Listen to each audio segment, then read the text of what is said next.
for today, my last question for you is where I usually like to end the show is if you could go back to the start of your career, middle of your career, wherever would be helpful to you, and give yourself some advice that would have made a difference for you then, it might make a difference for everyone watching or listening to us right now, what would you go back and tell yourself?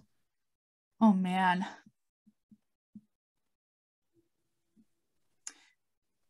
I think two things. I think, first of all, on a practical level, I would advise myself to retreat from all the chit chat in publishing a lot more often. I don't love Twitter. That's not what I'm trying to say. I love the community that I have gotten over the years on Twitter. I've met some of my best writer friends through Twitter. And it really does feel like this water cooler place to hang out and see what's going on. And that can be very comforting, especially in a career where you are so isolated so often.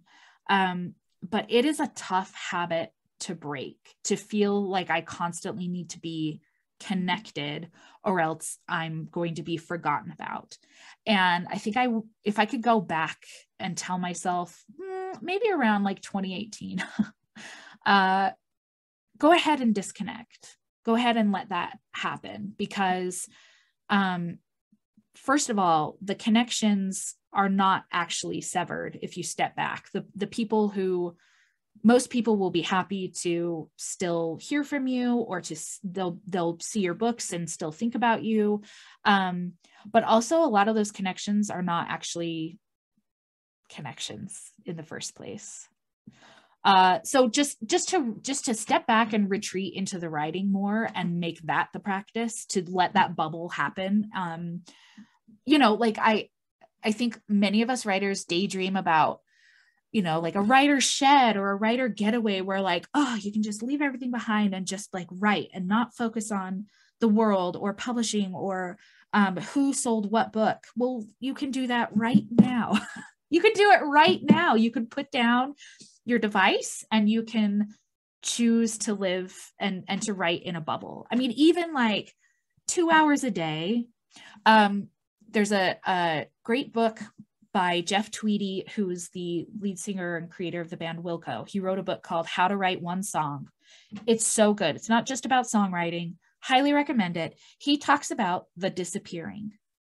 If you can practice disappearing into your work, that's like the most important thing to practice. So I wish I practiced that more, because now it's harder than ever, especially feeling like I constantly need to be connected to the news. And just I wish that if I could go back, I would say, okay, yes, 2018, here's a good turning point for you to practice disappearing. Go ahead and disappear every day, even for just an hour or two, disappear.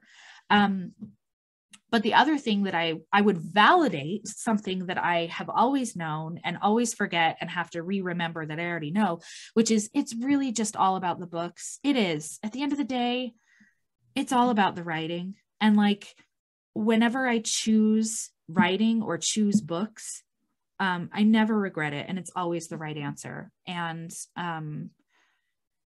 look, we don't get into publishing for the paycheck. We don't get into publishing for the glory.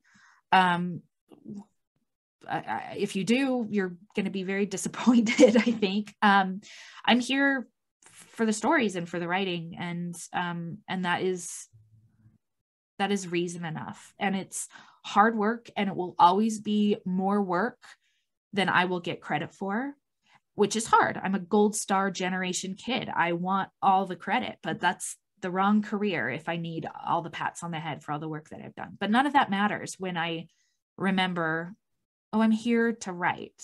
I'm here for the writing, and the writing always saves me. And the writing, it's the end all be all. It's when in doubt, turn back to the writing. I would validate that every month of my career. I would just be like, yes, this is 2022 Lindsay here to tell you, yes, it's still true. It's still true.